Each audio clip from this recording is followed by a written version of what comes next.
આજે 6 December doctor Bhimrao Baba Saheb આંબેડકરનો નિર્વાણ દિન છે.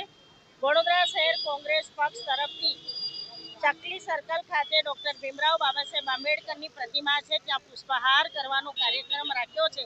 તો તમે લોકો સાક્ષી છો.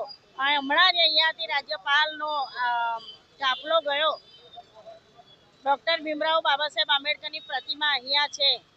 આ કાફલો સીધો જતો રહ્યો છે, પણ અહીંયા પુષ્પહાર કરવા માટે ઊભા રહ્યા નથી.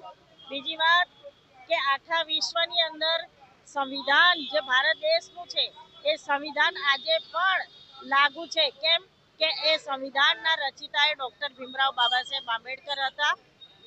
અમે આજે ડોક્ટર ભીમરાવ બાબા સાહેબ આંબેડકરને યાદ કરીને કોટી કોટી વંદન કરીએ છીએ કે જો તમે ના હોત તો આજે ભારત દેશમાં સંવિધાન ના હોત તો આ દેશનું કાયદો એનું પાલન ના થતું હોત. આજે ડોક્ટર ભીમરાવ બાબા સાહેબ આંબેડકરે જે સૂત્ર આપ્યા છે, સંગઠિત બનો, શિક્ષિત બનો ને સંઘર્ષ કરો.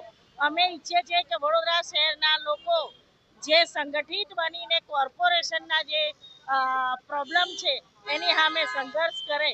એ અમે આજે વડોદરા શહેરના નગરજનોને પણ અપીલ કરીએ છીએ.